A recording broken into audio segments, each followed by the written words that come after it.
किसी गांव में एक उच्च स्तरीय विद्यालय था जिसमें आकाश नाम का लड़का था तथा शीतल नाम की लड़की विद्यालय पढ़ने के लिए जाया करते थे।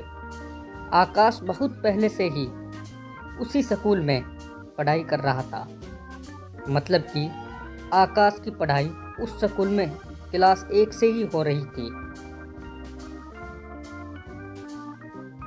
लेकिन आकाश जैसे ही क्लास 7 में पहुंचता है, वैसे ही क्लास 7 में ही एक लड़की कहीं दूसरे जगह से ट्रांसफ़र करा के उस क्लास में नामांकन लेती है।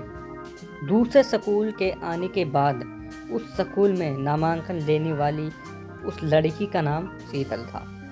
दूसरे स्कूल से आने के बावजूद भी वह बहुत ज़्यादा पढ़ने लिखने तेज थी। शीतल के आते ही सभी लोगों से जान पहचान होने लगी थी। उस समय स्कूल में सबसे ज़्यादा अच्छा कैरियर वाला लड़का आकाश ही था। क्लास में हमेशा टॉप किया करता था। जैसे ही सर किसी भी काम को करने के लिए कहते थे तो सबसे पहले आकाश को ही आवाज़ दिया करते थे। सर स्कूल का कोई भी काम को करने के लिए सबसे पहले आकाश को ही बुलाया करते थे और कोई भी काम करने के लिए भेजा करते थे। इस कारण से सभी लोग आकाश से अच्छी तरह से बातचीत करते थे, क्योंकि क्लास में टॉप होने के बावजूद वह सर से अच्छी पहचान रखता था।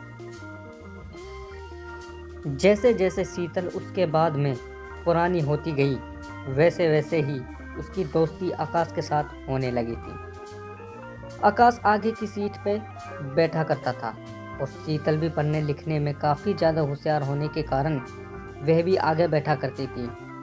अब तो हर समय टीचर क्लास में हो तो है भी दोनों एक दूसरे से बातें किया करते थे पढ़ाई के बारे में।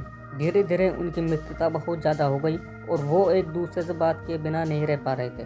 अगर किसी दिन आकाश स्कूल नहीं जाता था तो शीतल का मन नहीं लगता था। अगर किसी दिन शीतल स्कूल ना जाए तो आकाश का मन नहीं लगता था। दोनों की दोस्ती होते होते 2 साल हो गए थे और अब शीतल और आकाश क्लास 9 में पहुंच गए थे। दोनों की दोस्ती अब प्यार में बदलने लगी थी। वह दिन दूर नहीं था कि अब वो लोग मैट्रिक में पहुंच जाएंगे, मतलब कि क्लास 10 में पहुंच जाएंगे। ऐसे में अब वो दोनों को बिछड़ने का डर सता रहा था, क्योंकि शीतल का घर कहीं और था और आकाश का घर कहीं और था।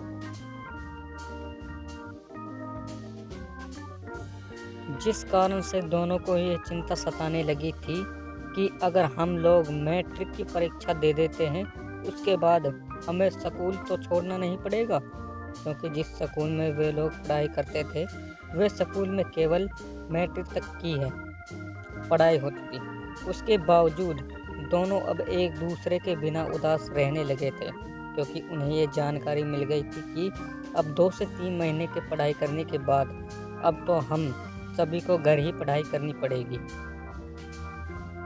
क्योंकि मैट्रिक में कुछ दिन पढ़ाई करने के लिए छुट्टी दे दिया जाता था स्कूल से, ताकि घर में सभी लोग अपनी अपनी तैयारी अच्छे से कर सके। ऐसे में उन दोनों की तैयारी को लेकर उनके सर हमेशा बोलते थे कि तुम बहुत ज़्यादा बात करने लगे हो, तुम्हारी पढ़ाई में अब मन नहीं लगने लगा है। स्कूल टीचर कहने पर अब हम दोनों एक दूसरे अलग होने की सोच रहे थे। उसके बाद शीतल कहती है कि टीचर हमें बार बार बोल रहे हैं कि बहुत ज़्यादा तुम्हारा बातचीत हो रहा है। अगर इसी तरह से चलता रहा तो आगे मैट्रिक का रिजल्ट तुम दोनों का ख़राब हो जाएगा। उसके बाद आकाश कहता है कि हमें कुछ दिनों के लिए अलग रहना होगा बिना बातचीत किए, जब तक मैट्रिक एग्ज़ाम ना हो जाए। दोनों लोग अपने अपने मन को समझाकर यह फैसला कर लिया कि अब से हम दोनों एक दूसरे से बात नहीं करेंगे, ना ही मिलेंगे।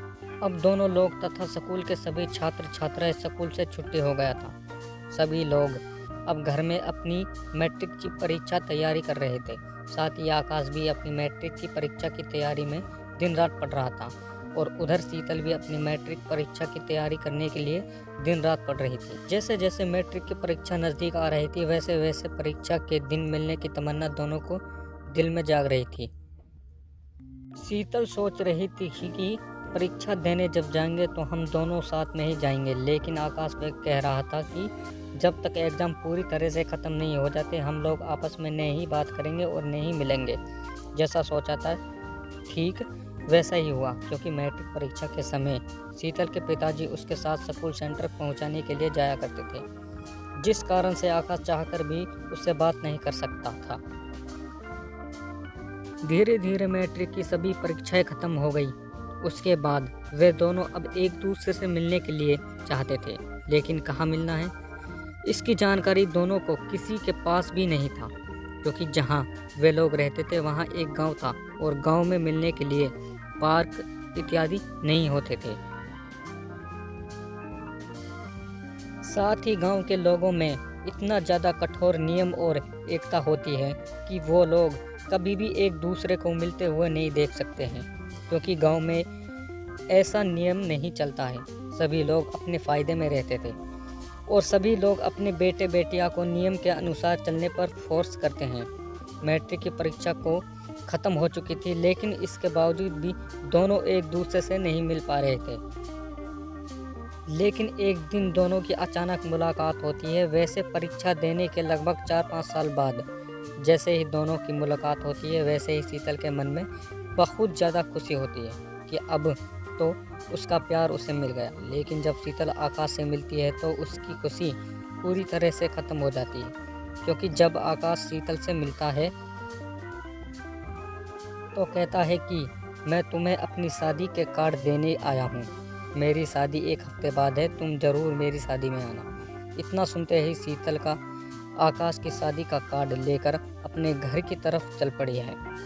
जब वह घर जाती है तो वह रात के अंधेरे में रात भर रोती है, क्योंकि शीतल हमेशा ही आकाश के इंतजार में जीवन व्यतीत कर रही थी कि किसी न किसी कारण से उसकी मुलाकात होगी और दोनों में बातचीत होगी। फिर उसके बाद आकाश सोचता है कि अब हम दोनों एक दूसरे से शादी करेंगे, लेकिन किस्मत को कुछ और ही मंजूर था। जब आकाश शीतल से मिलता है तो वह डायरेक्ट अपनी शादी के कार्ड देने के लिए मिलता है।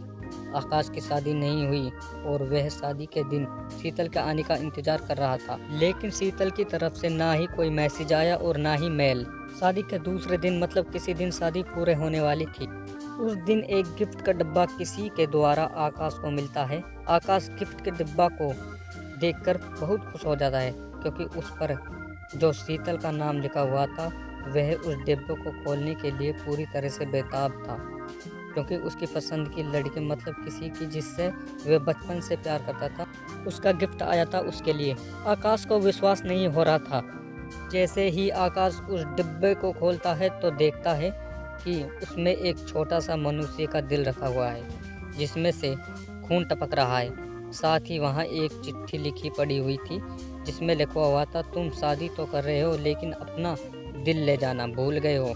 ये लो मेरा दिल, अपने पास रखो, क्योंकि तुम्हारे बिना मेरी ज़िंदगी का कोई मकसद ही नहीं है। इतना पढ़ते ही आकाश पूरा पसीना से लथपथ हो गया और उसे कुछ समझ में नहीं आ रहा था कि उसके साथ ये क्या हो गया, क्योंकि इस तरह तो पहले कभी शीतल शादी के बारे में कोई बातचीत नहीं की थी, और ना ही उसके बाद जब मैं कार्ड देने के लिए गया था तो कोई बातचीत नहीं हुई। आकाश के पैरों तले ज़मीन खिसक गई, क्योंकि जिस बात का उसे ज़रा भी अंदाज़ा नहीं था वही बात उसके साथ हो गई थी। स्कूल की सच्ची प्रेम कहानी से आपने क्या सीखा है? इस स्कूल लव स्टोरी से हमें यह सीखने को मिला है कि हमें अपने चाहने वालों को कभी धोखा नहीं देना चाहिए, क्योंकि हम जिससे प्यार करते हैं उससे पूछे बिना ज़िंदगी का कोई फैसला नहीं करना चाहिए, क्योंकि जितना हक हमारी ज़िंदगी पर हमारा है उतना ही है हमें प्यार करने वालों का भी है। ऐसे में हमें सब खुशी के बारे में जानना चाहिए और उसकी खुशी को पहचानना चाहिए। School love story in Hindi हम लोगों को यही शिक्षा मिली है।